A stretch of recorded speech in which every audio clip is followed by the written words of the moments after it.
根据儿童福利联盟上届新的调查，有54%的国中生对未来规划、课业问题感觉有压力。调查也指出，讲有37.7%的国中生有选择社群平台选甲袂起的情形，也影响到因的情绪。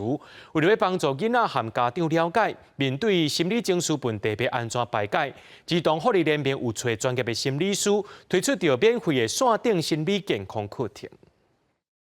你今天因为成绩退步，你很伤心。你以为你只是在气你自己笨而已，但其实你可能是对无法满足某些人的期待，然后你就觉得很焦虑。 影片讲出青少年的烦恼，青少年面对人际关系、课业压力等等，定会产生情绪的困扰。根据儿童福利联盟17公布的调查，发现54%的国中生对未来规划甲课业感觉有较大的压力。另外，调查也指出，青少年一天用社群平台的时间大约5点钟，因为现在有互相比较的心态，有37%外的青少年有情绪困扰。他们都在谈论什么？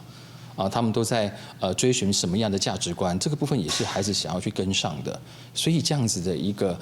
社群沉迷的情况，衍生出的社群比较，也就会出现一种相对剥夺感。另外，根据儿福联盟的调查，有超过一半的学生无愿意和家长讲心内话。有医师就指出，若是发现厝内囡仔有沉迷伫网络社群的状况，要尽量伫实际生活上创造和囡仔的互动，互囡仔支持。医师表示，好的亲子互动对预防心理健康的问题 真有帮助。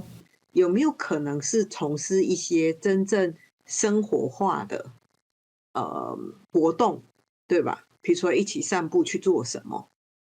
才有可能去创造一个共处。为了青少年的心理健康，儿福联盟甲专业的心理师合作推出线顶课程，让青少年佮有家长通免费使用，帮助家庭做伙克服青春期会遇到的问题。 另外，医生也建议，在选择心理辅导课程的时，会使先看课程的内容敢有透明化，讲师是毋是有专业的医疗背景，避免接触到无安全的心理辅导治疗。记者张家佳、谢桂林台北报道。